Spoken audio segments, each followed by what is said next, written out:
there any signs of a solution, Foreign Secretary? Is a smile an indication of a deal in the offing? Are you here just to try and start trouble? Brexit. All hell has broken loose. Westminster's biggest test in living memory. The noes to the left, 432. As Theresa May tries to steer her deal through Parliament with no majority. If we stick together, we can get a deal that delivers for Britain. We do not know what they want. They do not know themselves what they really want. I'm the BBC's political editor, and I've been behind the scenes during an extraordinary 9 months. This is, I think, the worst example of ill discipline in British political history. No one's playing by the traditional rules in there. That's not how politics is meant to work. On the inside, with opposing MPs struggling to do the right thing for their country. You're facing a moment of national humiliation. Their party. The hardline right wing are now running the Conservative Party from top to toe. And of course themselves. The right thing to do, I think, is to vote it down. As our political system hits breaking point. Have you ever known anything like this? No, I haven't. It's all bonkers, isn't it? Yeah, let's all be poor. Whichever way people stand on this, they all think this is a farce. This is the inside story of a battle in Parliament that has changed our politics and our country forever.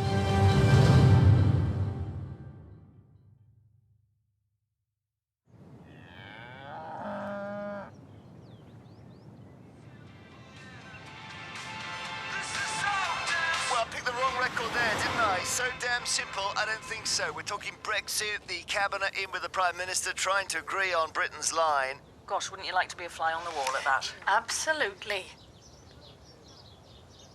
So this is the Prime Minister's humble country cottage. The Prime Minister is holed up in there with their cabinet, and I don't think she's going to let them out without signing up to something. We are now more than 2 years after the referendum.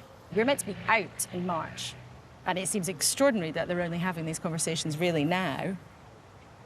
Hello. We're from Germany, Oh, very okay. interested in British politics. So, okay, Chequers isn't Chequers. far from here, and Well, okay, today, yeah, well, there quite you... interesting, obviously. Well, this so is one of the strangest things that happens in British politics, so there you go. Great, Okay, thank no you. problem. Right, here we go. Twinny? Yeah. They just sent it through, look. The actual deal. It's the real thing. Bloody blah. Distinct benefits UK-EU. And the Brexiteers have sucked up a lot. They've really sucked up a lot, but I don't know if they can agree with that. She actually only shared the final details with cabinet ministers late yesterday. So, you know, nearly 30 of them, 26 people who are making really, really big decisions on all of our behalves, and they only got all the information they've got late last night. To outside observers, you've got to think, is that a very good way of making decisions? Well, in detailed discussions today, the Cabinet has agreed our collective position on the future of our negotiations with the EU. This is a deal that delivers on Brexit, but it does so in a way that ensures that we can build that bright future for Britain. So was today the day that she faced down her reluctant Brexiteers? Right now, we just don't know if they rolled over or are guarding their anger for another day. Hello, it's Laura, how are you? So what happened? Oh, really? So apparently at the start of the meeting, Prime Minister kind of said, look, this is my deal and we all have to back it, and I hope I can count on all of you. Sounds like she was playing head teacher. Right, let's try and Brexiteer. The person you're trying to reach is currently in the veil. Yeah, because they got done over. David's actually turned his phone off altogether. So far, the only people tonight who are answering their phones are former Remainers. That probably tells you all you need to know. Within the past few minutes, the Brexit Secretary David Davis has resigned from the government. We think Boris Johnson might quit as well. If you have two of the most senior people in government saying the Brexit policy doesn't add up to much, things start to get very tricky. He's gone. He's gone. In the last few minutes, after warnings from friends in the last half hour or so that he might quit, Downing Street has actually confirmed that he has. Forgive me, that's one of his team on the phone. I'm just going to pass that to my colleague who perhaps can have a chat with him and see what the reasoning is. Hello. Hello. I'm sorry. Hi. That's quite all right. You okay? Did you have any coffee, though? I'm sure we can get you some. Yeah. I've just been pummeled by pest. He kept corpsing. He kept laughing, which I thought was Robert. Thank you very much. Thank you. That was an education as always. Thank you very much. Thank you. See you later. Yeah. He kept. What was he laughing at? Breaking into gales of laughter. You know, it just seemed to me to be. Is he laughing at you or with you? I think you have to understand about Boris Johnson is he really wants to be loved, and actually underneath it all, he's quite shy. But we all know someone like that, right? We all know someone who plays the clown because they don't want to be themselves. My duty now is to make the case for freedom. Boris Johnson, thank you very much. Thank you. Thank you. How far is Boris Johnson going to be honest about what he really wants, which is to move into number 10 because he thinks he can do a better job than Theresa May? And does he really have the guts to be open about that? Or is he going to deny it? We're going to go downstairs. So we're being recorded. Yeah, we are. Bear in mind, also, this isn't going to go out for ages. Do you want to see? People look at what you're doing and just think, what are you up to? Is this clearly about your own ambition? Well, if that were the case, I would have stayed in the cabinet and you know, hung on and. But you know, I genuinely don't feel I have a choice. Given how you were the most prominent face in the Brexit campaign, do you feel responsible for the... Yeah, you bet. You bet. Put it this way, I certainly think that the role I played in the campaign means that I have a complete duty to try to argue for what I believe in. Someone said to me, you're like a child who keeps asking for a pony. I never had a pony. I've got to be hard-headed and practical about this. We had to make what is a compromise, but is a positive in terms of the benefits that it gives us. Theresa May has tried to come up with a Brexit that doesn't create big disruption in the economy. But for many people in the Tory party, whether they were Leave or Remain, is kind of half in, half out. It's a bad compromise. And because Theresa May doesn't have a majority in Parliament, tiny groups of MPs can throw their weight around. What do we want? People's vote. When do we want it? Now. What do we want? People's vote. When do we want it? They just believe that Brexit was a historic mistake. Hello, good morning. Jack Bruce-Mark, how do you do? From the Brexiteer side, you have a committed group of about 60 MPs who say if Theresa May doesn't do what they want, they'll pull their support. Order, order. Colleagues, a very good afternoon and welcome to this ERG meeting. It's brilliant to see you here. The first thing I need to do is send apologies from our chairman. Jacob has a protest outside his private home today. The anarchists were good enough to give him the start and finish time, but we should be grateful for that courtesy. The European Research Group, they're like Begbie from Train Spotting. Politically ruthless. They'll do almost anything to get their project through. I think it's time to get a bit tougher. It's time to abandon the Chequers proposals. If it's not done, we're in a shambles. How much are you willing to do to keep trying to get your way? Some things really matter, and democratic control of political power really matters. We've ended up with a good number of colleagues very clear that they will vote against Chequers. How can you vote for it? Even if that might mean chaos? Well, yeah.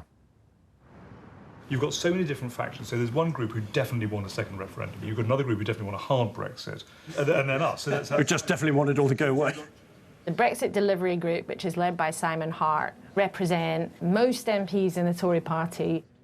You know, we're getting fairly hacked off with all we hear is a sort of steady stream of MPs, you know, folding their arms and saying we could do it better. On the one side, there's 30 Remain rebels who threaten to vote down the PM if she goes too far. And on the other side, we've got 30-plus Brexit rebels who threaten to vote down the PM if she doesn't go far enough. The room to manoeuvre is this wide. There's an atmosphere in politics where nobody wants to compromise, nobody really wants to work together, apart from with the small group that agrees with them. But this whole deal, getting it done with Brussels and then getting it through Parliament, hinges on people being prepared to budge. There's that old Margaret Thatcher quote, the danger of being in the middle of the road is you get knocked by traffic from both sides. And Theresa May's job is to see if she can manage to escape the traffic. Thanks, sir.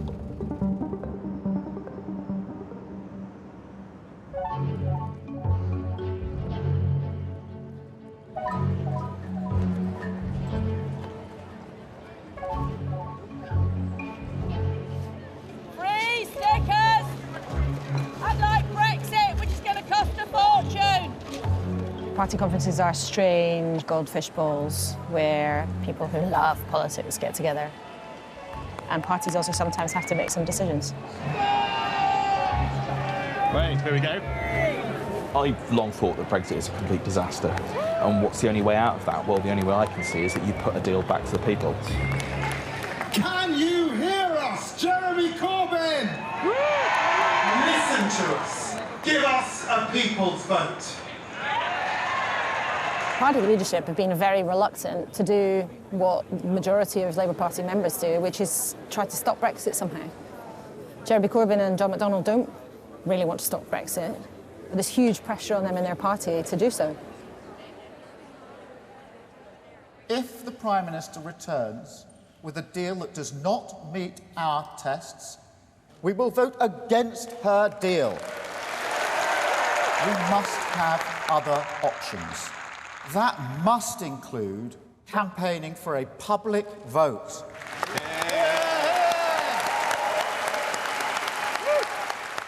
Sir Keir Starmer has just formalised what's been pretty clear for a long time, that unless something very strange happens, Labour is not going to vote for the Brexit deal, if there is one. And that means one big thing for our listeners. The chances of this process imploding in Parliament have just gone up.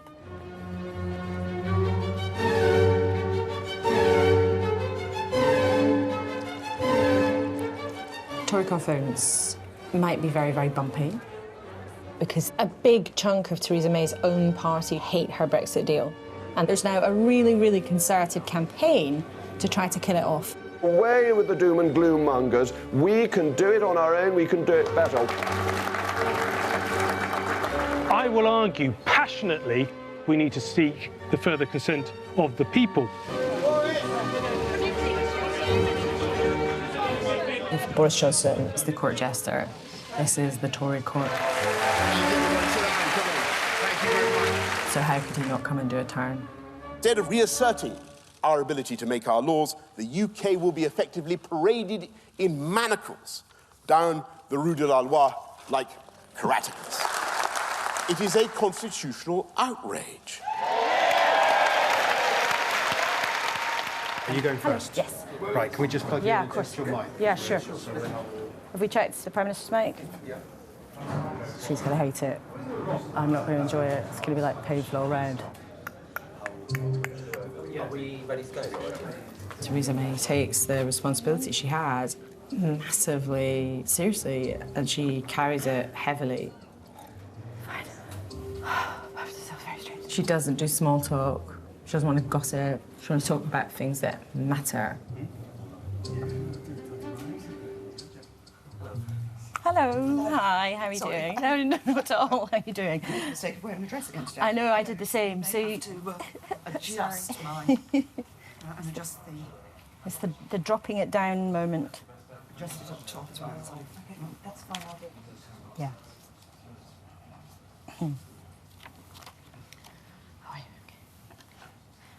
All right, is everybody happy? One sec. Yep. Yep. Hold on. Okay.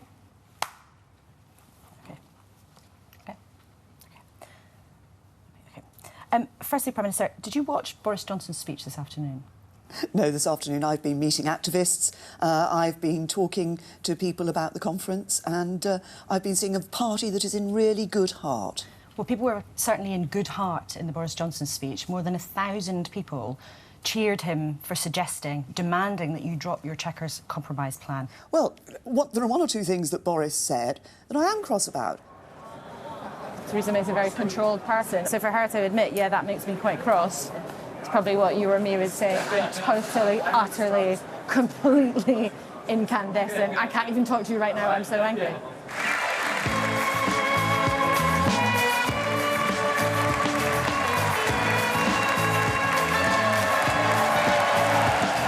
Leadership is doing what you believe to be right and having the courage and determination to see it through. And that is the approach I have taken on Brexit. If we stick together and hold our nerve, I know we can get a deal that delivers for Britain. Theresa May and her advisors and the best brains in Whitehall have worked on this for a long, long time. She's done her homework, they've done the research, and there's no way she's going to budge from it unless she absolutely has to.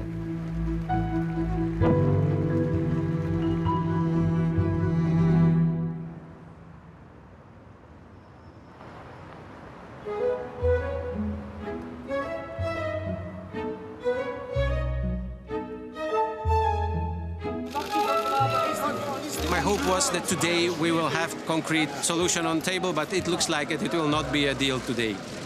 The problem is there is no clear proposal from UK side. And today, we do not know what they want. They do not know themselves what they really want. To a lot of people in Brussels, what Britain has decided to do is crackers.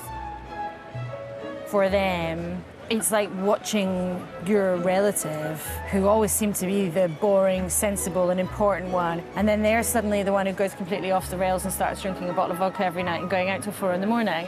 They don't get it. Basically, the debate is now concentrating on this issue of the Irish border. There is still the question of the Northern Irish backstop, but I believe everybody around the table wants to get a deal, and now is the time to make it happen. The European Union want a totally cast-iron, hardcore guarantee from the UK that whatever happens, there won't be a hard border on the island of Ireland. But the backstop that the EU came up with essentially carves off Northern Ireland from the rest of the UK. For the DUP, whose support Theresa May needs, that is not acceptable at all. Hi, come in. Hello. Hello. But some people on her side would say that you're meant to be her allies and that you've not been willing to compromise at all. One red line we have had is that you can't divide up the United Kingdom. Well, I'm afraid if I'm intransigent on that, I plead guilty to that because I'm a unionist first and foremost, and I will never apologise for holding firm on the union. Do you feel she's actually had a plan? I am not entirely sure. It's very hard to know what she's thinking. When you talk to her about what action are you going to take, if the European Union say no to your demands, she just refuses to engage with that. She just, well, I believe they will understand when we get to that point what is needed to be done. I'm not sure that there's been a great strategy throughout all of this. Chancellor, are there any signs of progress? Hello? Thumbs up if there's a sign of a deal? Officials are in the tunnel trying to find their way around the obstacles we know have been there forever. Is a smile an indication of a deal in the offing? This is a Theresa May characteristic. You keep your plans tight, tight, tight, tight, tight, and only at the last minute do you bring people into the circle. But everybody's so desperate for information because it matters so much. You optimistic about a deal? Any signs of a solution, Secretary of State?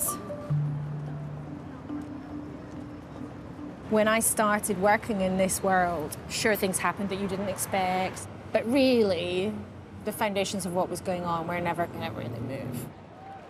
That referendum wasn't the end of the story. It was the start of something new. This time, our political system doesn't have the answers to the period that we're living through. We feel very strongly about delivering on the vote of 17.4 million people. No, I have difference of opinion with her on policy, but I think the Prime Minister is doing an incredibly difficult job, very well and very dutifully. We want our country back! We will take responsibility and we will sort out this mess with a people's vote. The alternatives for failing to deliver are pretty profound. We can't get this wrong. I think everyone in Westminster is very, very worried.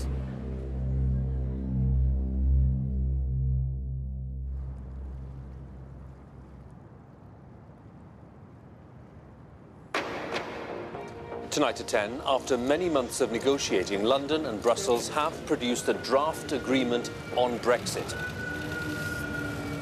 This is a decisive step which enables us to move on and finalise the deal in the days ahead.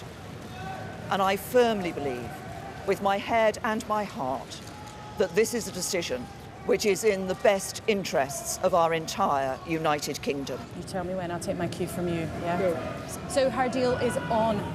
A pact has been sealed that could determine her future, the government's future, and of course, all of ours. Get it? Well done, right, we need to get out of the way. I'm getting told right now on WhatsApp the scene in Central Lobby is very interesting. It breaches the red line in having differences between Northern Ireland and the rest of the United Kingdom. There are fears the UK-wide backstop might see us trapped in the EU forever. Theresa May has said many things. Sometimes what she says and what she does do not match. That really gives you a sense of the mood in here. It's not a good situation for the Prime Minister. People who are cross on both sides, this is their moment of maximum leverage to be professionally cross about the outrage of the deal. This miserable mockery of a deal is nothing less than a con on the British people. Seems to be as bad as everybody feared. I feel pretty devastated, actually. Mr. Speaker, what we agreed yesterday was not the final deal. It is a draft treaty. It's not. It is a draft treaty that means that we will leave the EU in a smooth and orderly way on the 29th of March 2019. In politics, you need to be able to explain to voters why you're doing what you're doing. But she sold her deal appallingly. The government, Mr. Speaker, is in chaos. Their deal risks leaving the country in an indefinite halfway house without a real say. On all sides, there is not support for this deal. The stark reality, Prime Minister, is that it was dead on arrival at St Tommy's before you stood up. She has this extraordinary ability to stand there and take it and not really lose her temper. She doesn't give up. So, Mr. Speaker, the choice is clear. We can choose to leave with no deal. We can risk no Brexit at all. Or we can choose...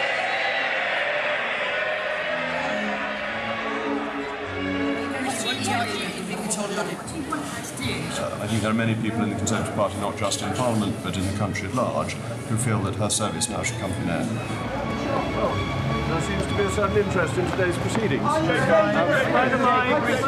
In order to unseat Theresa May, to shove her out, what Tory MPs have to do is get 48 of their colleagues to write a letter to say whether or not there should be a leadership contest. What we need is a leader who will say to the European Union, it is impossible to agree to a perpetual customs union. So, ladies and gentlemen, thank you very much. It's your right of it. I'm good at moving to the right. Thank you. The thing which annoyed me the most is the glee with which some colleagues are doing this. Some sort of foaming at the mouth. It's almost like a political porn movie of the day or something, and I find that really quite scary. They will stop at nothing, these people. This is a shocking way to carry on in the face of the biggest decision that we've made since the Second World War. All your cameras will break if you carry on taking pictures of me. Anyway, thank you all very much. I just don't think it's responsible to try changing the Prime Minister at this moment.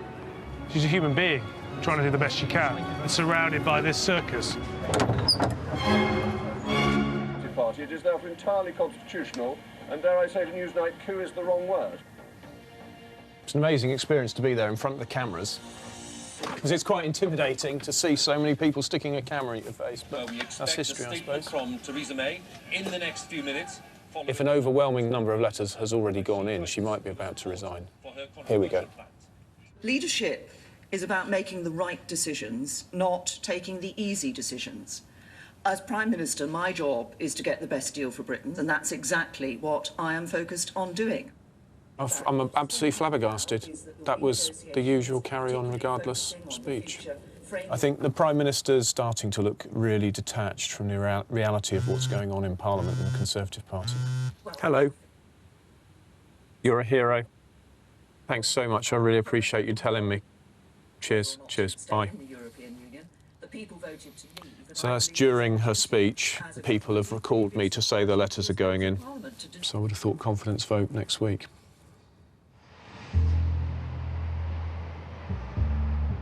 Good morning. Good morning, everybody. I will stop the picture, yes, of course. It's 5 days now since Jacob Rees-Mogg and Steve Baker stormed out of St Stephen's entrance at the House of Commons, demanding a vote of no confidence in Theresa May. They've all put their letters in, but not enough other people have. It's a bit of a humiliation, isn't it? I think this is exaggerated language. Doesn't it have more of the sort of Dad's Army feel about it? I've always admired Captain Mannering. They have not been able to get their troops out at a moment when it really, really mattered. And there are lots of questions about whether the all-powerful Eurosceptics really have all the power that they thought they had. Do you feel a bit silly now? Because a couple of days ago, well, you walked out of St Stephen's entrance proclaiming a vote of no confidence in the Prime Minister, and it hasn't materialised. Well, the letters haven't come in, so it hasn't gone as I hoped it would. Do you know, frankly, I don't mind. If people talk about me being silly, rather than about what Downing Street wants them to be talking about, that's fine. I think it also tells you there is still no sign of the people who want the job actually making a public move to try to force her out with their name on it. There is one thing that you could do. I mean, if you really think it's this bad and there is another way... I tried resigning. I did resign. Well, you resigned, but you could run. No. My objective is to change this policy. This is about Brexit and... yeah, but it's also about who's in charge of Brexit, isn't it? Let us see what happens in the next few weeks and months. One of the features of this whole process has been her colleagues making public, devastating criticisms of Theresa May, but none of them have actually had the bottle to come forward and say, yeah, choose me. Because all of the people who want to do her job don't really want to be the people to clear up all of this tangle. And so she's still there.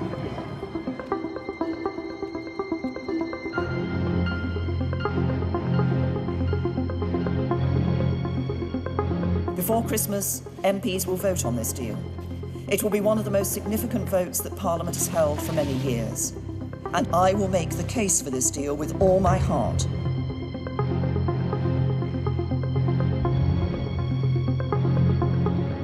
I mean, first and foremost, it's the Prime Minister's job to get this deal through.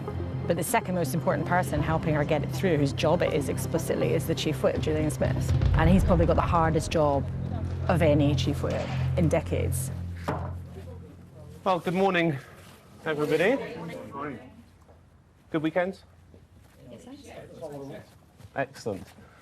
Julian Smith always seems to be quite wily, but he keeps quite a low profile. The big one is about 2 weeks off.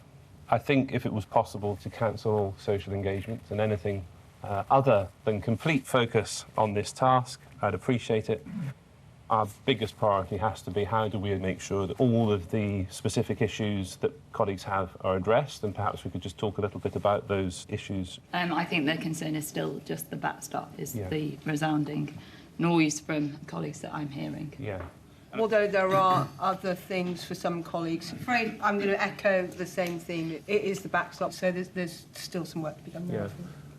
You know, you're being very calm and rational, but people are hot-headed here. People are cross, they're angry. Some of them are out for themselves. Some of the behaviour from a small number of my colleagues has heightened the more determined I am to make sure that I support a Prime Minister who is genuinely just trying to take a practical route. I've observed her sitting around the cabinet table in the subcommittees with people that are trying to destabilise her at the moment. But this will be the only deal. We've spent 2 years negotiating it. It's not perfect, but when it comes to it and when they have to make the decision, I believe MPs will vote for it.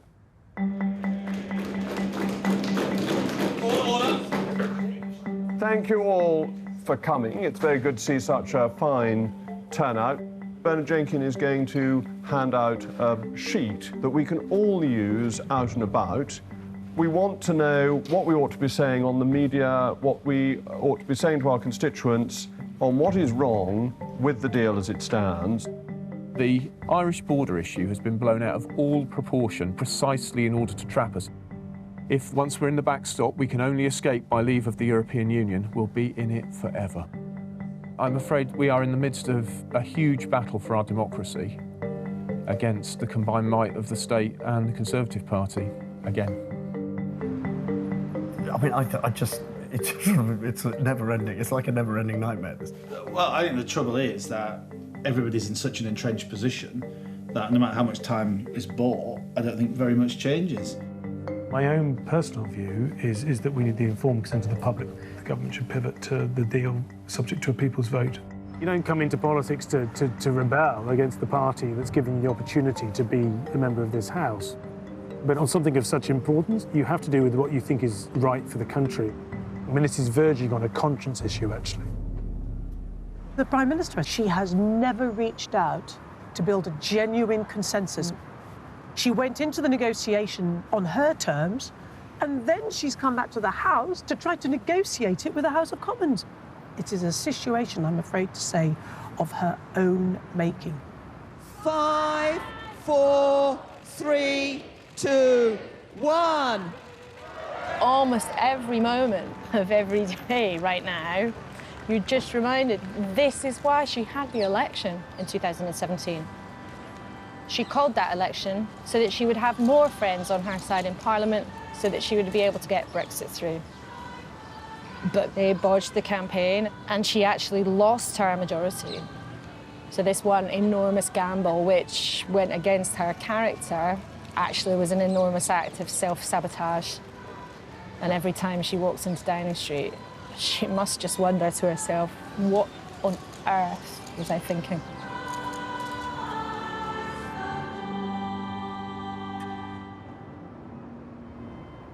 Michael Gove joins us in the studio. Is the vote definitely 100% going to happen? Yes, the vote is going ahead. Hi, how are you doing? Crikey, okay, they're pulling the vote. Is that definite? Unbelievable. Statement of half three. Get it. It's not 100% confirmed, but we're going with it. 90% certain that it's right. The Prime Minister was telling us, oh, this is the best deal, this is the only deal. So for them suddenly to say, actually, we're not going to do it, is extraordinary. Everybody, it's a fun morning. Yeah, exactly, just a bit. That's it. You checking your email, Alan? Are you 100% sure it's been called? 3 sources have told me that it is. Oh. It would be great to be the government minister who has to go on, well, actually, the whole thing is falling apart in front of your eyes, and you happen to be the person on TV who then has to defend it, even though you don't know what it is. Going on here. I've listened very carefully to what has been said in this chamber and out of it. As a result, if we went ahead and held the vote tomorrow, the deal would be rejected by a significant margin. We've wasted weeks now listening to, quite frankly, a lot of rubbish. I mean, I have to say that we're facing a moment almost of national humiliation. It is a shambles from beginning to end. Give us Brexit now! Yeah, let's all be poorer! It's definitely a lively debate going on out here, as you can see. Whichever way people stand on this, they all think this is just taking the mick. You know, this is a farce. You know, people are just like, what is she playing at? You're saying you want this deal, but you're too scared to put it to us. You know, I mean, madness. What the Prime Minister now seems to be doing is just pushing this out to January in the hope that pressure will be so great on us or we'll vote for it. I'm afraid she's going to be very much mistaken. I mean, she's trying to achieve survival as Prime Minister, but I don't think it's going to work. I wish my father was here to see this. Jacob, you got that? What on earth? It's all bonkers, isn't it? Well, it's completely bonkers. Have you ever known anything like this? No, I haven't. She has clearly lost the confidence of the House of Commons. And normally that would lead to a Prime Minister resigning. And do you think after today many more of your colleagues will come round to that view? My efforts a few weeks ago didn't work, so I've got to be quite careful about predicting what will happen. Who's better at counting, you or the Chief Whip? I know that he told the Prime Minister how bad the figures were for her. When? Ages ago. Before I said she had to go. How do you know that? I can't tell you, but I do know that. So what, she just didn't want to listen? She didn't. The Prime Minister did not listen to her chief whip. Theresa May seizes on a course of action, and then once she's on it, she'll just stick to it. But there's no point sticking your fingers in your ears when other people are turning up the music louder and louder and louder, and then you suddenly take your fingers out and you go, oh, crikey, this has all gone a bit wrong, isn't it?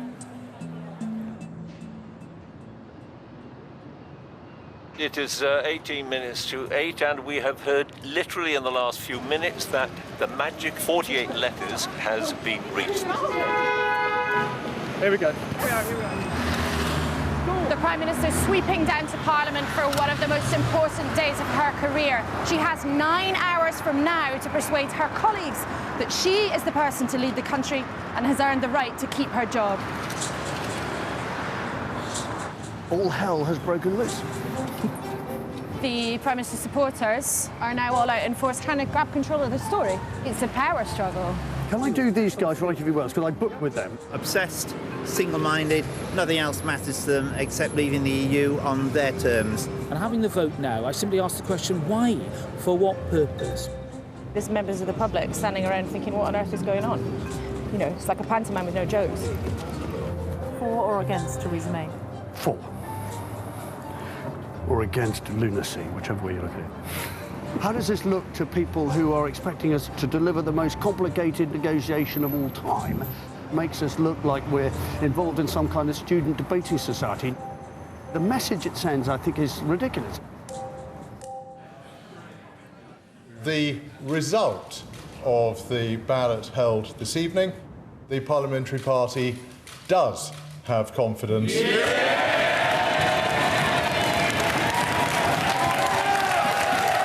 I'm pleased to have received the backing of my colleagues in tonight's ballot. Whilst I'm grateful for that support, a significant number of colleagues did cast a vote against me, and I've listened to what they said. The ultra-Brexiteers have failed again. She has spent the day openly having to fight her own party, and tonight she's got less power, less authority, and no workable Brexit policy. So, you know, well done, chaps. That worked really well for everybody. What a silly game! It's all right for the rest of you, it'll be all right for us. People are texting in. The screen is going mad here, saying, the Tories are driving me mad and I'm a Tory voter. People disagree about what is best for our country. That is the nature of democracy. It's messy. Europe, we're their biggest cash cow. The best thing that we can do now is get straight out. So less than 24 hours ago, a third of Theresa May's MPs tried to get rid of her. And now here we are, lunchtime the next day, and she's back in Brussels, pleading to get a change to the agreement she's reached with the European Union.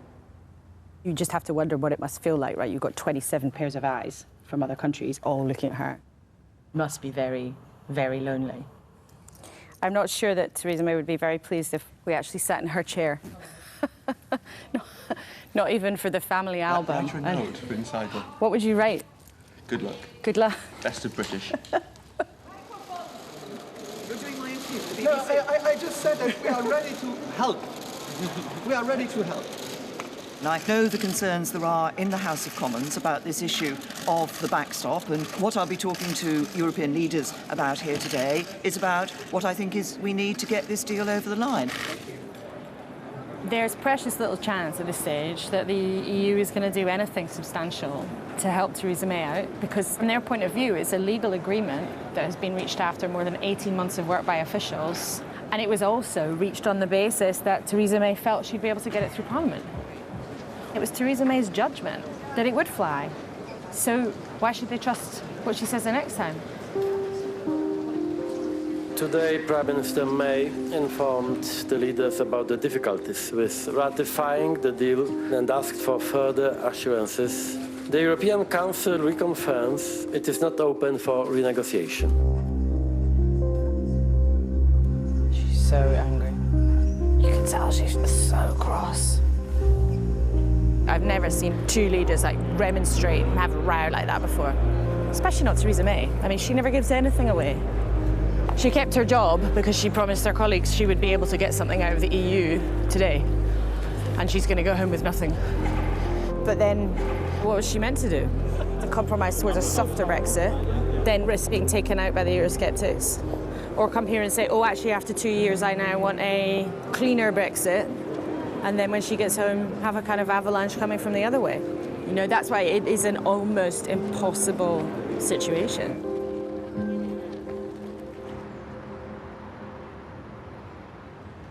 The EU are playing pretty hardball. I'm knackered, dealing with colleagues 24/7, frustrated with the fact that people don't see the light as clearly as I do. Everybody was expecting to vote on that day, and it was only almost at the last minute that the Prime Minister pulled it. When did you realise it couldn't go ahead that day? I mean, it's your job to deliver the numbers. My job is to provide the Prime Minister with advice, and I knew there was a problem with this backstop for a long time. How are you going to get people on side, though? Well, as you're aware, discipline is not as good as it should be. This is, I think, the worst example of ill discipline in Cabinet in British political history. But I think people have actually begun to realise that the deal may not be perfect, but is a good deal. I'm extremely confident that we'll get this withdrawal agreement over the line.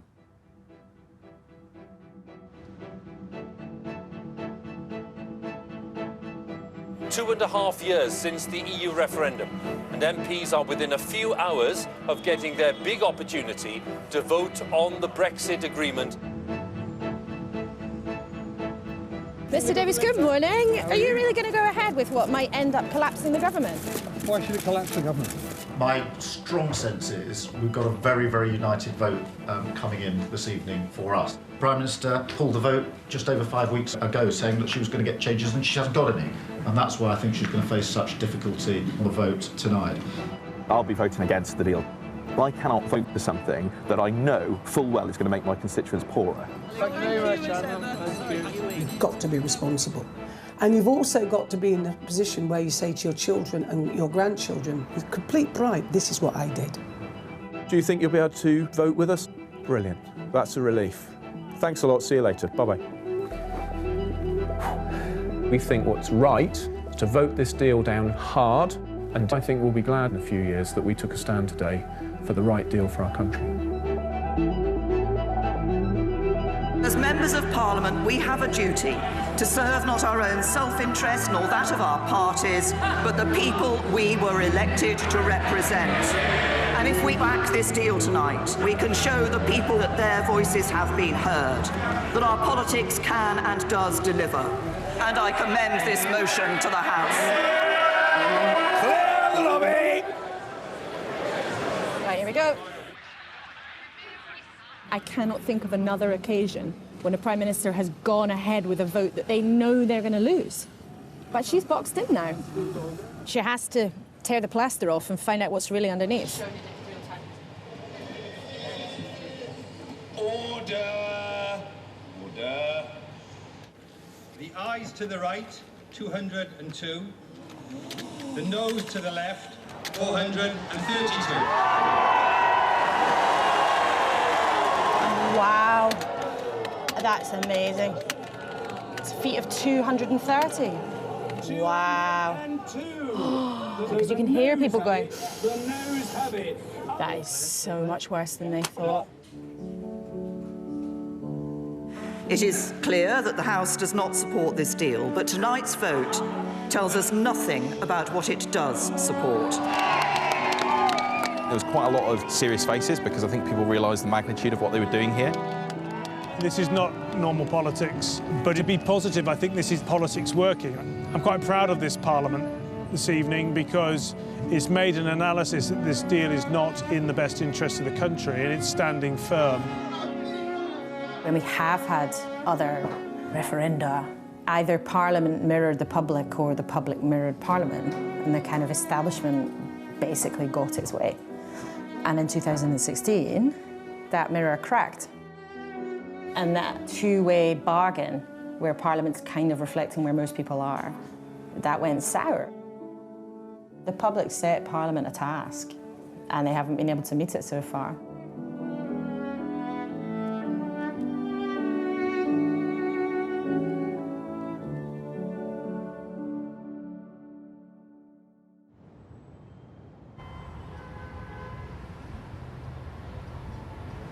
Mr. Speaker, over the past few weeks, this House has left no one in any doubt about what it does not want. Today, we need to send an emphatic message about what we do want. 2 weeks ago, MPs absolutely kicked out Theresa May's main plan, but there is a whiff of compromise in the air because key Remainers and key Brexiteers have been meeting secretly for about a week, where they have cooked up some kind of alternative compromise plan. The Prime Minister rang me on Saturday morning and said, please come to Chequers for lunch. I thought, well, this is a surprise. And of course, everybody wants to go for lunch with the Prime Minister at Chequers. So Jacob Rees-Mogg and I, Nicky Morgan and Damien Green, 2 Remainers, went for lunch with the Prime Minister. She was very frank with us and sort of charged us to talk to each other and work something out. We had a meeting with the Prime Minister where it was a delight to see Steve put our points with exquisite clarity and forthrightness. Steve was very hard on the Prime Minister. They weren't impolite, but gosh, they were clear. We haggled through what we could each accept. And from that, we came to an agreement. This compromise is a bit of a political pressure valve. It's managed to get some Remainers and some Brexiteers around the same table for the first time ever, really, to come up with ways that might replace the backstop that so many people hate. We will now seek to obtain legally binding changes to withdrawal agreement that deal with concerns on the backstop while guaranteeing no return to a hard border between Northern Ireland and Ireland. There is limited appetite for such a change in the EU, and negotiating it will not be easy. The ultra-Brexiteers are delighted. One of them messaged me tonight to say, if only she did as we asked straight away all the time, things would be much easier. The Prime Minister has completely capitulated to the ERG. That people who tried to boot her out before Christmas, she now is bringing them in. Quite astonishing. Whereas people like me, we are not even invited in to number 10, and I think that shows you the drift in the Conservative Party. As each day goes on, it's more and more obvious how thinly the elastic of all the main parties is being stretched. 7 Labour MPs have resigned from the party in protest at Jeremy Corbyn's approach to Brexit. We've taken the first step in leaving the old tribal politics behind. Politics is broken. Fundamental change is needed. 3 Conservative MPs have resigned from the party today. I've been elected 3 times, and I'm very grateful for the support of friends and family who enabled me to win. The hardline right wing are now running the Conservative Party from top to toe. They are the Conservative Party. Our political parties have always been full of people who disagree, but they managed to keep the show on the road using loyalty and discipline. And Brexit has challenged that. So how do you keep a very different group of people marching the same way if fundamentally they feel differently in their guts about it? The whole thing is being pushed to breaking point.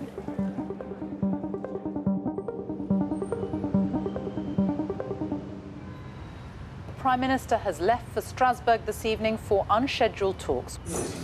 Theresa May is hoping that the EU will give her enough assurances on the Brexit deal to convince MPs to back it in just 24 hours' time.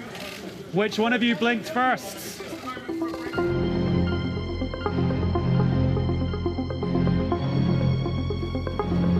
This is everything for Theresa May. This next 30 hours is her last chance to stop MPs delaying Brexit. Here she is.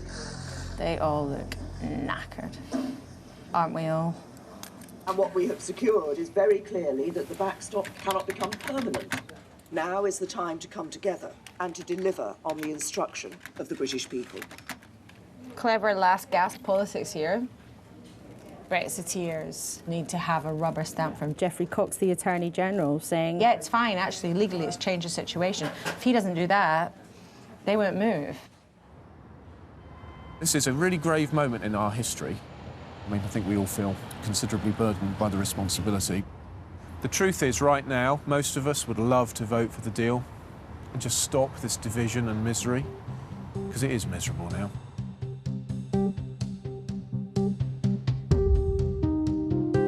And here he is. Cox is up. The legal risk, as I set it out in my letter of the 13th of November, remains unchanged. Geoffrey Cox, the Attorney General, says that fundamentally the deal is still the same, which obviously makes it very, very hard for the Prime Minister to get the vote through tonight. So it is not the solution that she was hoping for. It seems a huge failure in sort of expectation management.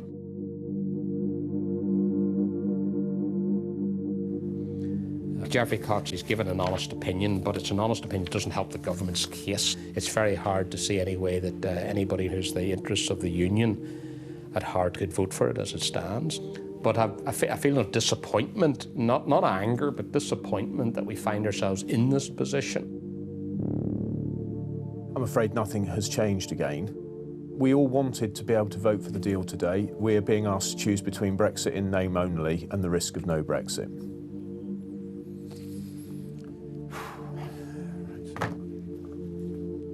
It's an extremely hard decision for everybody, because it once again means rebellion.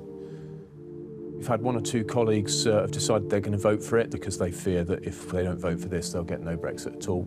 But I don't want to be forced to do what I think is wrong. So the right thing to do, I think, is to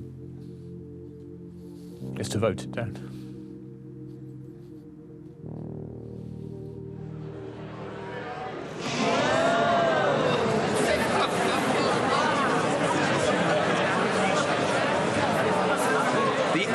To the right, 242. The noes to the left, 391. So the noes have it, the noes have it. On a point of order, Mr. Speaker, I profoundly regret the decision that this House has taken tonight. It's been a terrible day for Theresa May. I mean, she's even lost her voice. I mean, you couldn't make it up. She's come crashing down again to an enormous defeat, losing by nearly 150 votes. It's another proper kicking. It is entirely feasible that the government will really lose control of the process. MPs are probably going to vote to say we can't leave at the end of March. The Prime Minister did almost everything she possibly could to avoid a delay. She felt she had this sort of binding vow with the public that we would leave on the 29th of March. But there just are not enough people who are willing to swallow her deal at the moment. If you don't have votes and support as a Prime Minister, you don't have anything. Order! Order! Theresa May's deal has struggled to get through. So today, MPs have voted to give themselves control of Parliament to find a way through this. The outcome should go back to the people for confirmation. The suspicion, though, for Brexiteers is that most people in Parliament are trying to push the government to a softer Brexit. If we support this motion, we can categorically rule out a no deal. Inside the ERG at the moment, some of them, like Jacob Rees-Mogg, are clearly really eager to find a way to back this deal. I think the choice is a very unpalatable one, but I'm not dealing with what I want, I'm dealing with what the reality is. And the reality seems to be her deal, or effectively not leaving.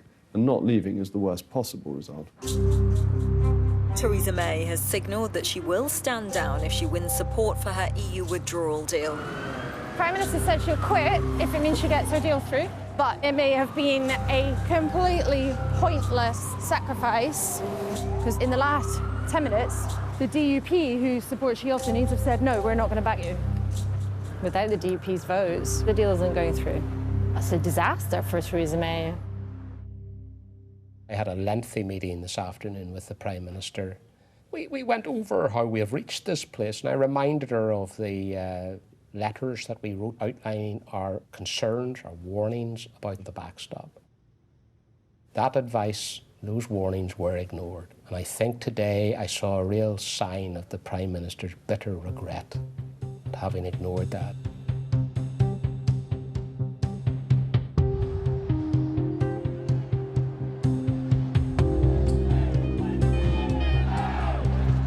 If you want to deliver Brexit, this is the moment.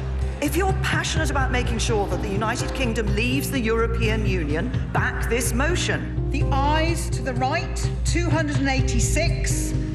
The noes to the left, 344. So the noes have it, the noes have it. Mr. Speaker, I fear we are reaching the limits of this process in this House.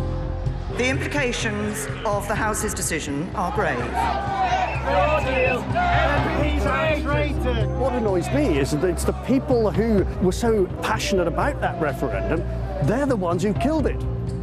There's always going to be a brutal, psychological war of attrition to get us to vote for what we would never want to vote for ourselves.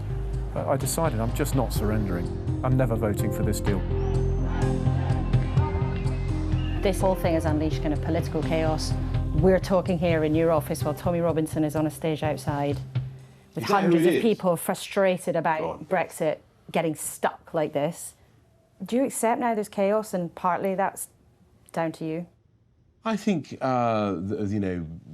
we've got a difficult argument to solve and to address. I don't think you should despair yet, Laura. It will come good in the end. You've got Parliament saying no to your deal. You've got a Prime Minister who said that she's going to quit. At what point do you accept that it's done? I think that my job is to help the Prime Minister in delivering on this withdrawal agreement. I mean, it sounds deluded, doesn't it? The thing that people forget is that the Conservative Party went to get a majority in order to deliver Brexit. To avoid all of this failed mess. to get a majority. The government as a whole probably should have just been clearer. The consequences of that, the parliamentary arithmetic would mean that this would be inevitably a kind of softer type of Brexit. I've seen the official minutes of what actually happened at Chequers in the summer, where Theresa May rammed her first stab at real compromise through the cabinet. There are only about 40 copies of those minutes.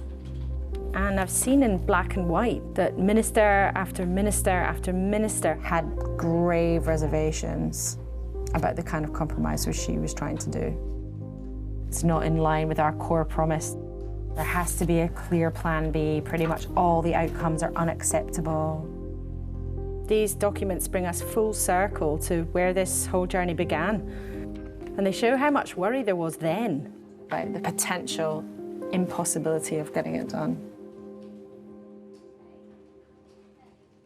It's 11:01 on the 29th of March, 2019. And Brexit just didn't happen. It really matters that we haven't left yet, because this place promised the public that's what we were going to do. Every actor in this drama bears some of the responsibility. Whether that's the Prime Minister for not wanting to listen to anyone else, or whether it's people in Parliament who've really wanted to cling on to their pure version of how the world should be, whatever side they're on. At the end of the day, this is one of the most complicated political projects that any government anywhere in the world has ever had to carry out. So the mess we're in is, in a funny way, not surprising if you look at all those elements on the table, but it still feels pretty shocking to live it.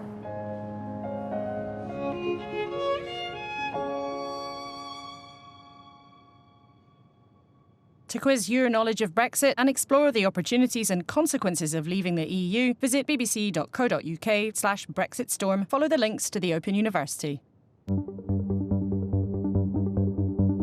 Laura Kuenssberg and Katya Adler join Adam Fleming and Chris Mason for geeky gossip about Brexit from Westminster and Brussels. Brexit Cast on the BBC Sounds app you can download now.